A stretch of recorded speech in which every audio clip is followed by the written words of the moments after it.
Hi folks, it's Andy and welcome to this week's Kendo Rant.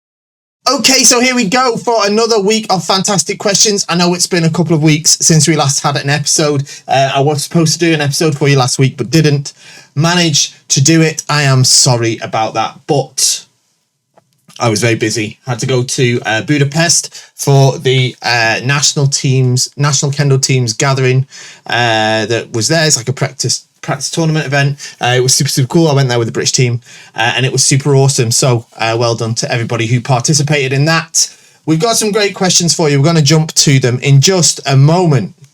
We've got loads, all right, because it's like 2 weeks worth of questions. So we're going to fire through them. But before we do, don't forget to like, share, subscribe. You know the YouTube magic. Do your Kendo duty. Help grow the Kendo population by popping a comment down below. Something that uses the word Kendo, something Kendo. What a great Kendo video. Wow, what a great, amazing Kendo, wonderful Kendo video. Something like that. That will release the Kendo, the YouTube ninjas that will go and find people who are ready to start Kendo, and it will persuade them gently and nicely to begin Kendo. Okay, I think that's how it works. Something like that. See whether that was robots or gremlins or something like that. But basically, you grow the Kendo population by doing that. We've already grown it by, was it 6 million last year? Probably. We're going to aim for like 7 or 8 million this year. So make sure you do it. But most importantly, support the channel.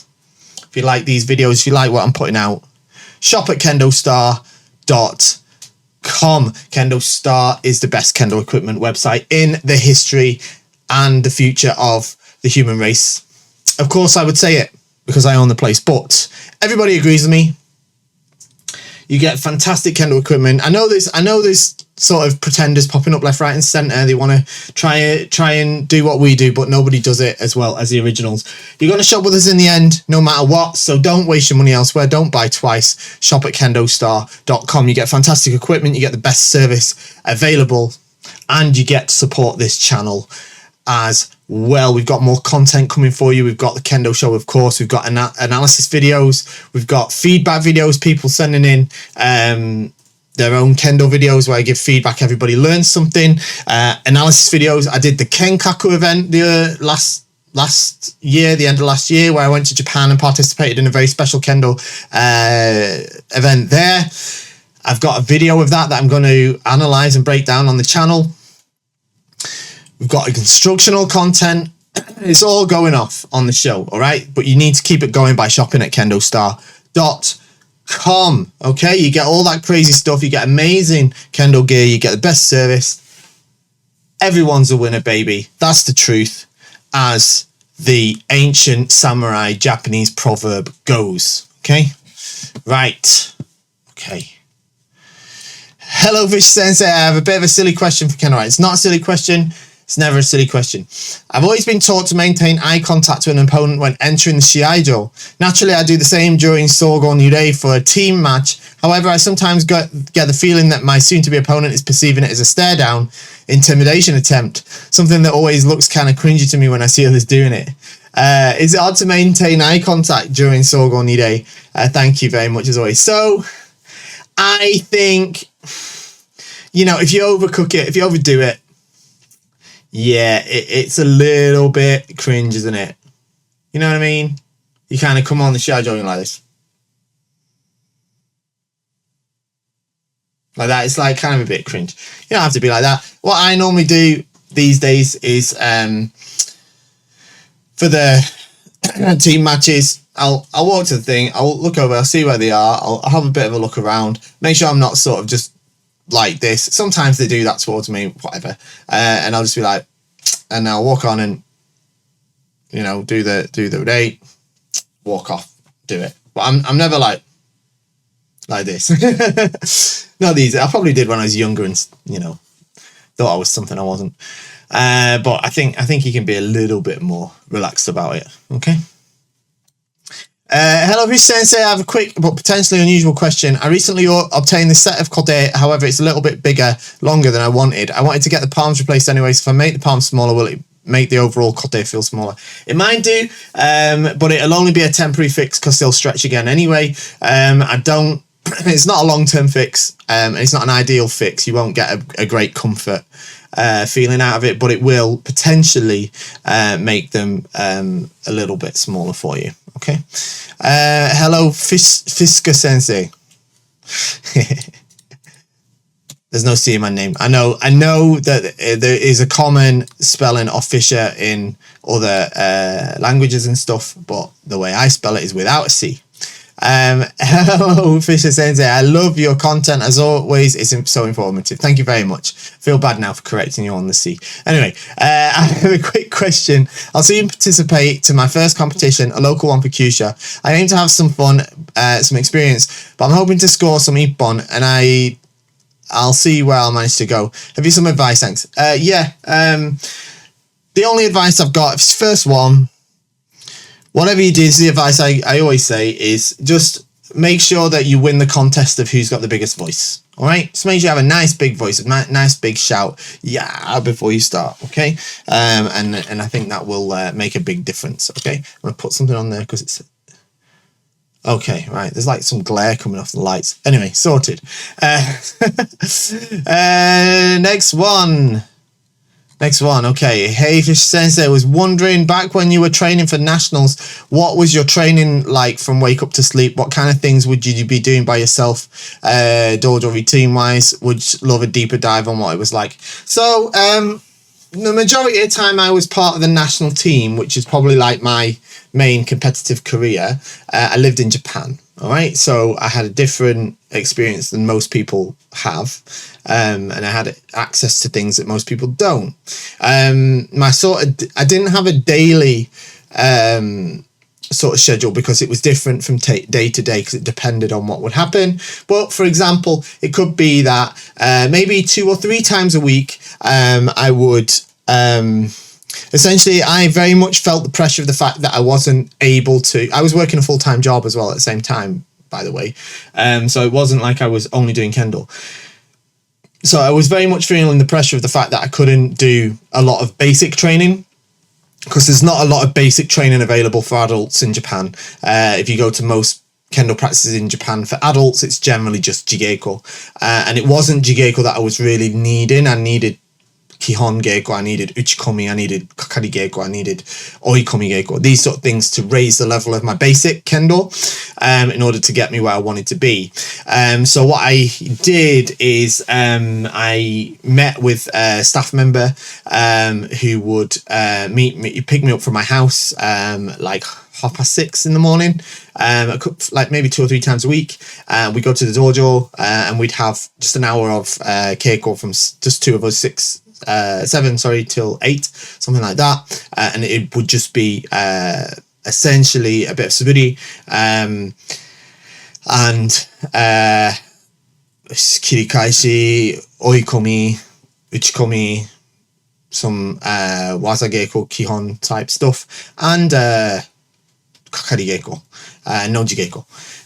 Do that a few times a week, and then other days we had company keiko, or I had dojo keiko, or I'd go to high school sometimes, at least once a week, to practice at high school.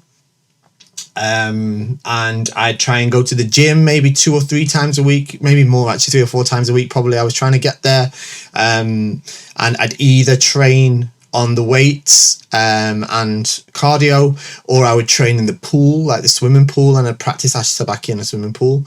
And what else? That was most of it, to be honest.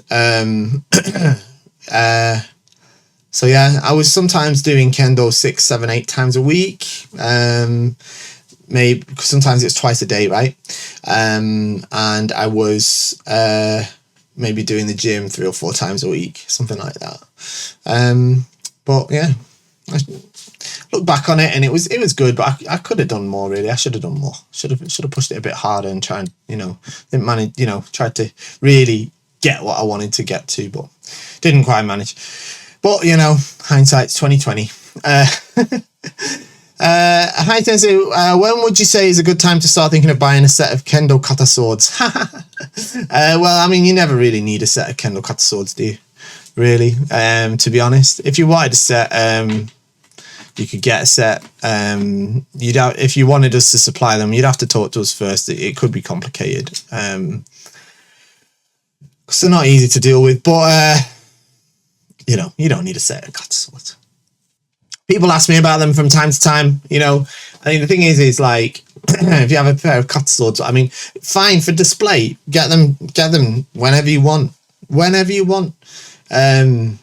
Actually, so a good time to start thinking of buying them is if you want them, buy them now, because it won't change when you're going to use them, because they hardly ever get the chance to use them. I've never owned a set of kata swords. I have done the embu with the kata swords, but they were provided for me. So I've only done that. I think I've only done it once. I did it once. Yeah. So, you don't tend to do it. But if you want a set, get a set. Put them on display in your house. Yeah. Next one. Hello, Sensei. I was reading through the FIK standard guidelines for Dan Q examination. For the 6th, 7th, and 8th Dan requirements, they mention Hiraki and Hinkaku. Your own style, dignified and elegant. Can you please elaborate more on these two terms? So, this kind of Hiraki, Hinkaku, or Hingi is another word that they use.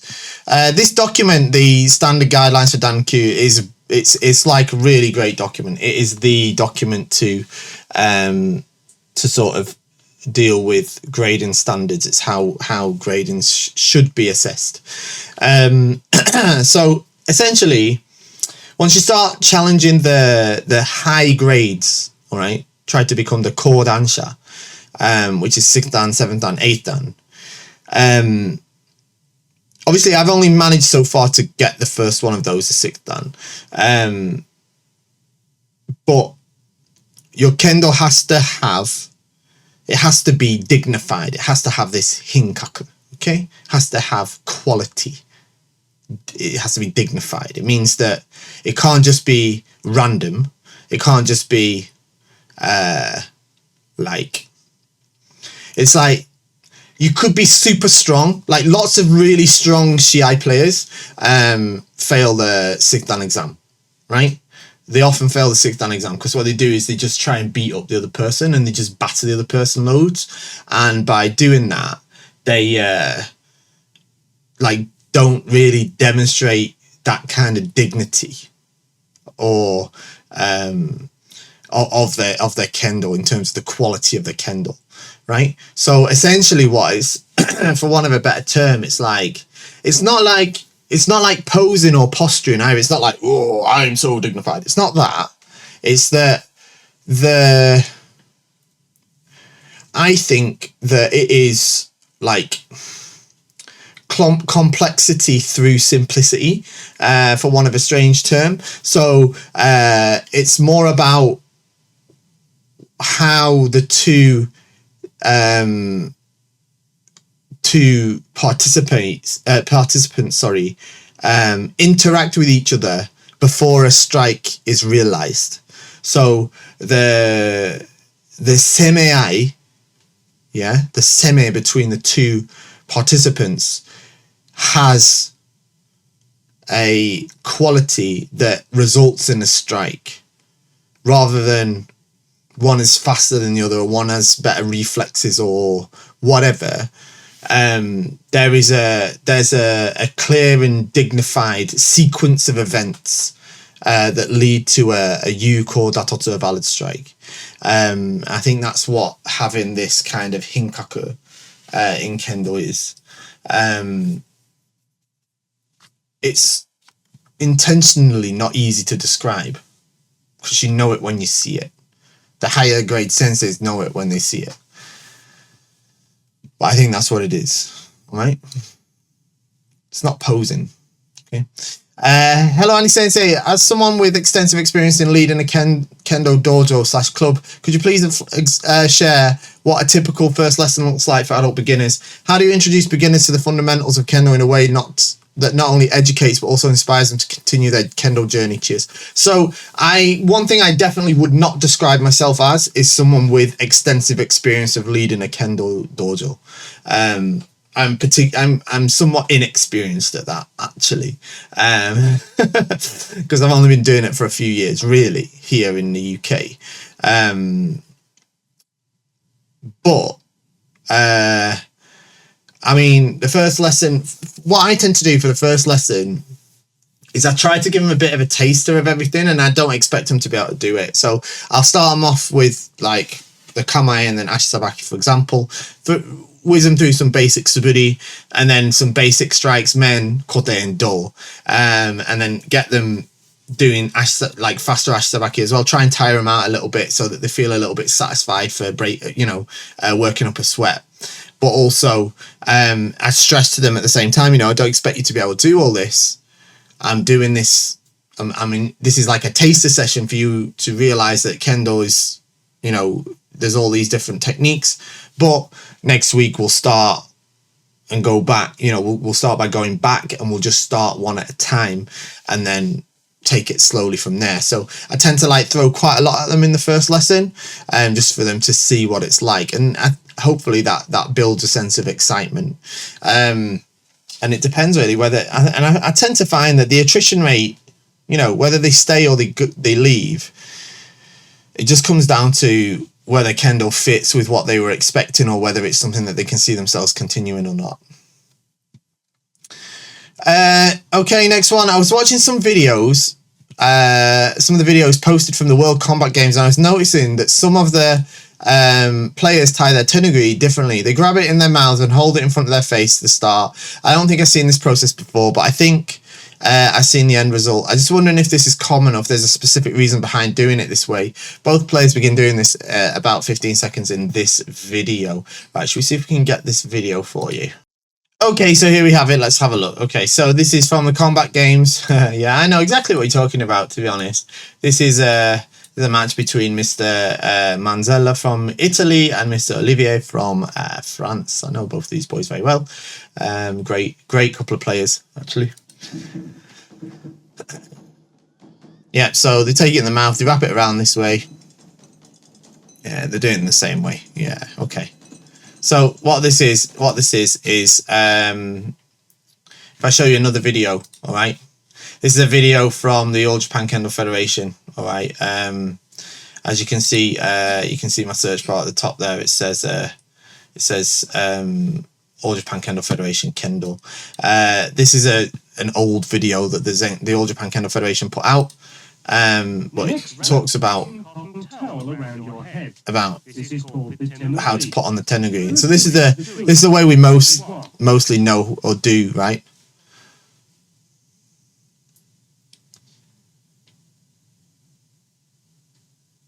This is the other way. Well, this is another way. So it actually instructs this in the Zenkennen's manual. So it's just an alternative way. I wouldn't say it's particularly uncommon. I'd say the other way is still more common, but this one is reasonably common as well. I've seen it reasonably often in Japan. I think it's more, in my experience, it's less common with children and students, especially like high school students and stuff. Because in my experience, this way of putting it in your mouth and stuff is it takes longer. So it tends to be a little bit less popular for that reason. There's no difference though. There's no practical difference between the two. I do the first way because I just always have done that way. It's easier for me. It's faster. And I don't like tenuguri covering my ears. So if I do it the other way, I then have to sort of tuck it behind my ears and stuff, and it bunches up and stuff. I don't like it that much. So it's not for me. All right, but there's nothing wrong with it. Okay, next one. Right, we're blazing through these. We're blazing through them. Right, hi Andy and hello Kendo friends. Naginata ka here. That has been loving their Naginata Preto set. that I purchased from KendoStar. Okay, great. I'm really glad you're happy with it. I know exactly which set it was. I know that we did a very special door. I know the door took a little bit longer than it should, maybe a bit more than a little bit longer, but it took longer than it should. But we got it to you in the end, and I really appreciate your patience on that. It was a very customized order. It wasn't something that was sort of run in the mill, but workshop knocked it out of the park, and I believe that you were happy with it, so that's great. My question is actually about the Aizome that ends up all over my hands and gi after keiko. For Naginata, we wear a white keiko gi regardless of age, rank or gender. I found that it's very difficult to get the Aizome out of my keiko gi even after several washes. I've tried the bucket and cold water method, and also experimented with doing keiko in a dirty old, in an old ratigi, letting it get smurfy, as we call it in the USA Naginata community. Yeah, we say that in Kendo too. And then throwing it in the washing machine after. Both methods are effective for the most part, but there's always one or two spots of Aizome that refuse to come off. My hands are also smurfy after every practice, and I have a hard time getting the Aizome completely off when I wash them with normal soap and water. It doesn't bother me personally, but I do get some odd looks from people since my knuckles and sides of my hands have blue spots and streaks all the time. I've had my new set for about 6 months now, and the amount of Aizome that ends up on me after keiko is less each time. Several of my core have also purchased KendoStar Naginata bulk sets and have been asking me the same questions about the Aizome, how to de-smurf. Thanks in advance for the advice. Okay, so this is a problem that unfortunately comes with Aizome high grade equipment. There isn't really a solution. The fact is that with time it will get better, as you've experienced. It will get less and less, but due to the nature of Aizome being a sort of natural traditional dyeing process, it is something that happens. And with you wearing the white kendogi, and kendoka that wear white kendogi experience the exact same thing.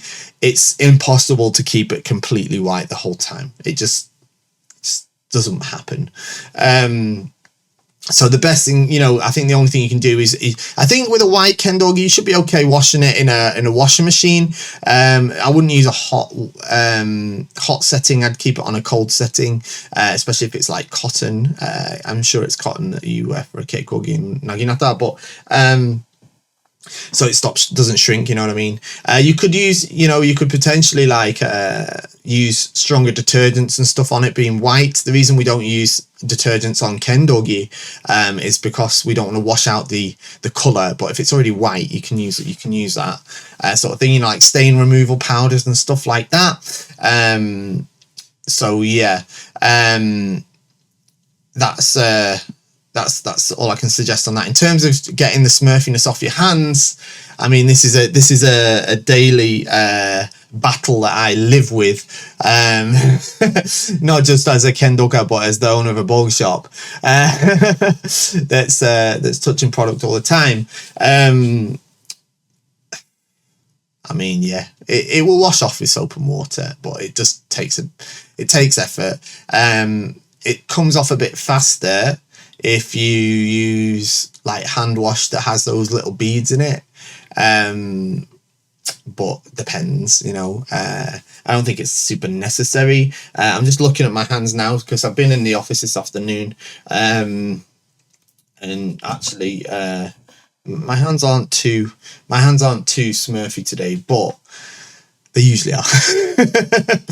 All right, so it is a struggle that we all deal with. It will alleviate with time. All right, so unfortunately, the answer is what none of us want to hear. It's the P word, which is patience. I'm afraid it'll get better. All right. On the upside, you have an awesome ball to show for it. Okay. Okay, Hi Fish Sensei, in recent Kendo rant, you mentioned that when you were actively competing, you were complementing your Kendo practice with going to the gym. I wanted to ask you a few questions regarding that, if you don't mind sharing. How often did you go to the gym? Was it every day there wasn't Kendo, or did you mix it up with practice days as well? Or was it just once a week? How did you deal with muscle soreness and fatigue? Did you have a personal trainer to help you with creating a program, or did you do it all by yourself? I'm currently practicing Kendo 3 times a week, sometimes 4, and I'm looking to add some physical exercise to my routine, and I'm just wondering what's the best way to do it. Sorry for bombarding you with questions. Thanks, and I hope you're having a great day. Okay, so as I mentioned just before, I still do complement my training with work in the gym, not nearly to the level that I did when I was fit and young and motivated. But in those days, there wasn't really an off day for Kendo. There might have been one or once a week, and if it was an off day for Kendo, I wasn't going to the gym. I was taking it as an off day with my kids or something like that.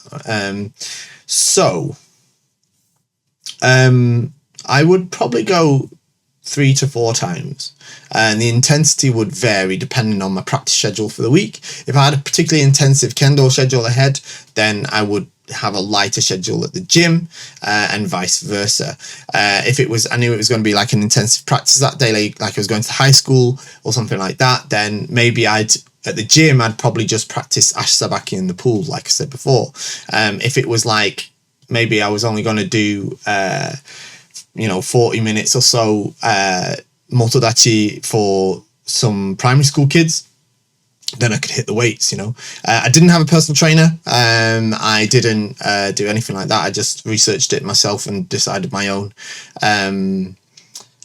program. Maybe I should have done that, but I didn't. And in terms of muscle soreness, I didn't deal with it particularly well. I should have taken more care of that sort of thing, actually. Maybe more care over resting afterwards. I did suffer some injuries because I overtrained as well, so it's definitely something you have to care about. I think taking in enough protein is definitely a benefit to helping you recover.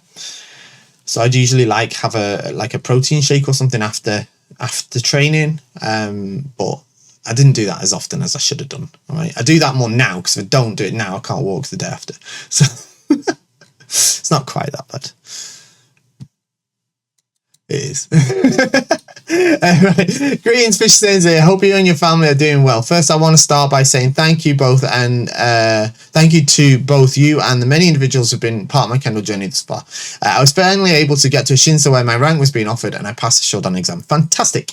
Now onto my question. I have a bokuto that I really enjoy using because it has Aizome stains and a real authentic, heavily used look to it. But over time, the notch where the tsuba rests on the scar has been wearing down. I've been thinking of just sandwiching in between 2 tsubadome to keep it from moving around, but I don't know if it's improper or if there's a better suggestion outside of just buying a new one. I think probably the tsubadome is the best option. I think what you could do is you could put a tsubadome on, like a box store tsubadome on, from the opposite side, from the handle side, up to where the notch is, and slide the tsuba down to the tsubadome, and then you can you can put your hand over the tsubadome that's on this side, right? I think that's the best way to do it, if I'm honest with you. I've seen people do that before. Or you could put some tape around that part, like some tape to stop the tsuba sliding back. That would work too, actually.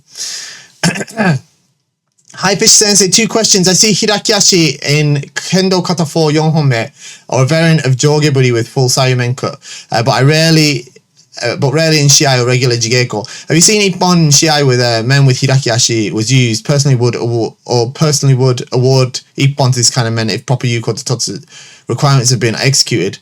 Also, how often do you use Sayumen against straight men? Thank you for all your help. Hiraki Ashi is not as commonly used in Shiai or even sort of Keiko. We practice Hiraki Ashi more as a way to build the foundations of our footwork so that we're able to maintain a solid core and properly distribute our body weight as we move ourselves around. But it can be used, and it certainly can be useful. But have I seen it used? I can't think of a specific example of it being used. I can think of possible ways it could be used, but like I can, like, hypothetically it could do this. I can think of that, but I can't say, oh well, this was a Nippon that was scored like that. I'm sure there are some though. There's no reason why it can't be, as long as it fulfills the criteria of Yuko Datoto, as you said. And in terms of how often do I use Sayumen, I use Yokomen maybe like I like to use like Migi Men sometimes against someone that's defending this way. So I'll feint this way and then flip the shin out, pam pam, that way. I use that reasonably often, actually. But otherwise, not so much. Okay, we're nearly there. We're not nearly there. We've got a few more. Okay, hi Andy, thank you so much for answering all these questions and for the great videos and products you have produced so far. No, thank you very much. You are really making a difference for me and my Kendo journey. Good, that's the idea. A quick question about the tenuguri. Is it okay to write the meaning in my native language with a pen on one edge of the tenuguri? It would help me remember what's written on it and also where the tip is. Do you mean the top, maybe? But yeah. Best regards to you and your family. Thank you. Yeah, I think that's perfectly fine. I think it's a good idea, actually. I think that's a good idea. Yeah, write down find out what it means, write it in English, and have a quick read of it before you put it on, and then you know what it is that you've sort of motivated yourself towards for today's practice, and you know which way up it goes. I think it's a good idea. Good idea. Hi Sensei, I got myself a new Aizome Hakama when I was visiting Japan and noticed it getting glossy about the level of my knees. I'm guessing it has to do with Caesar. Is there a way to get rid of that and it's supposed to look like that? Cheers. Okay, so it depends. There could be different things that caused it, but it should alleviate with like washing it by hand. Might help it, but it depends how hard you've sort of, if like sometimes it happens if you fall on it, like if you fall over and have a particularly nasty fall, and like kind of almost friction burn the fabric, that can be permanent. But if it's like just a bit of glossiness, it might go away if you wash it. Or what you could do is you could hang it, try steaming it either with steam from a kettle or from an iron. Don't iron it. Don't put the iron on it. That'll shiny it up even more. But if you can, fire the steam out of the iron onto it, or if you've got like a hand steamer, they're really useful to have, by the way. Anyway, if you've got a cotton hakama, they're really useful to straighten them out. Get rid of all the wrinkles and what have you. So yeah. Next one, we're getting there. Okay. I've left your name in there, but I'm sure you don't mind. Hello, I have a question regarding the use of polyester in jersey and Borger. I've seen Borger that are made with cotton jersey and a blend of cotton and polyester. And I've removed some of your question because you mentioned brand names, and I don't want to talk about brand names on here, except for KendoStar, because it's the only brand you should be looking at.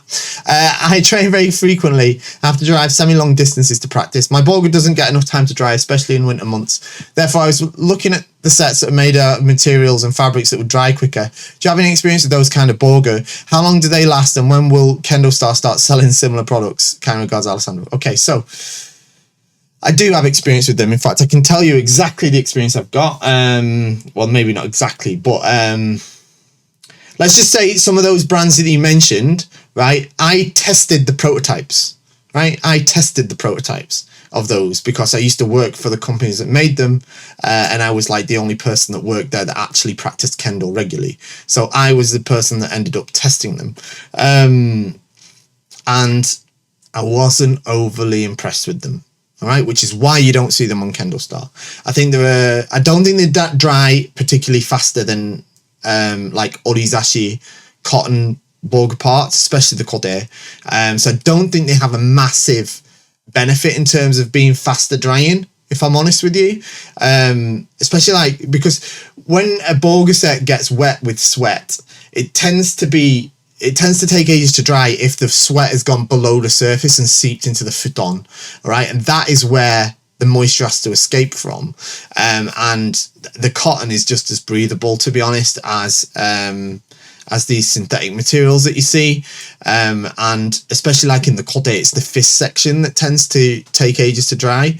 And that's the same in both the cotton ones and these sort of synthetic ones. I don't like the look of them. I think they're really obvious. I think it's really obvious, like they're not the right colour. and they're kind of shiny.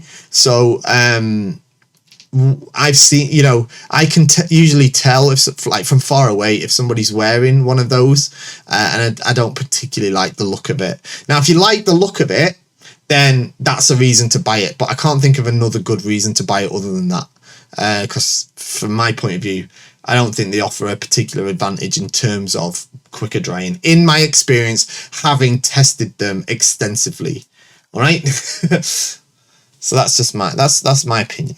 Okay, so there we are. Last one. Hello, Andy Sensei. Just days from ordering another burger from KS. Thank you very much. This time a Vanguard from my boy, Lucky Kid. Very lucky kid. Wow. His Christmas has already happened. And he's getting a new burger. It's like double Christmas. Wow. Lucky kid. Quick question about Jordan. I've listened to your solid, in my humble opinion, position regarding the pros and cons of Jordan, which ultimately get reflected in the low number of Jordan Kenshi that make the upper rounds of major tournaments, especially the All Japan ones. Nevertheless, there are much often present as part of Kendo teams, even in the World Championships, even a Nito player every now and then. I'm guessing there must be strategic reasons behind that. What do you reckon? Thanks. Yes, so the World Championships is different, first of all right? You see a lot of them in the World Championships, Jordan and Nito, because it is popular with Kendoka outside of Japan because it kind of looks cool or individual, all right? And individualism is encouraged more outside of Japan than it is in Japan. So there are lots of people in Kendo that like to be individual and are attracted towards doing different styles of Kendo like Nito or Jordan. And then, of course, that being a kind of rare situation in the respective country that they're from, they sometimes can then be reasonably successful in their home country because the overall level of Kendoka there are not as experienced of dealing with something like Jordan, let's say, and then they're able to rise to prominence and even get places on the national teams. And that's why you see a lot of Jordan and Nito at international tournaments like the World Championships. All right. Now in Japan, it's a slightly different story. You don't see much Nitoru at all in Japan, actually. Given the number of people practicing Kendo, it's like minuscule. You see a few. It's not like unheard of, but it's not common. Not nearly as common as it is like percentage wise, certainly. It's not as common as it is outside of Japan. Jordan is a little bit different. Jordan, what you tend to have is people tend to start Jordan in high school, and it's usually like the sensei of the high school makes them do it. And it's usually like they're not very good at Chudan, or they could be just really tall. Or they're definitely not like they're not a star Chudan player, right? But they need to make the team. Maybe they don't have 5 solid players. So they get one that's tall and they'll get them to do Jordan, or one that's awkward and get them to do Jordan.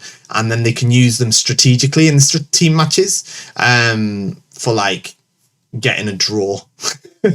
All right. And I think that's part of the reason why you don't see a lot of sort of Jordan go really far in Japan as well, because it's not encouraged in that way. It's kind of used as a sort of alternative in a sort of strategic fashion like that. So don't know, but I think that's the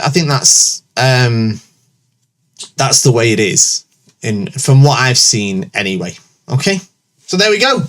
We've made it to the end. A slightly longer episode today. We did get through a lot of questions. I know I fired through them quickly. If you didn't quite catch everything I said, go back and watch it again. That's a good tip. You could also watch it at like half speed or something like that. I know I'd be talking like that, but still you might be able to tell what I'm saying. I hope you enjoyed it. Don't forget, like, share, subscribe, set out those YouTube ninjas, shop at KendoStar, and I'll see you next time. Bye-bye.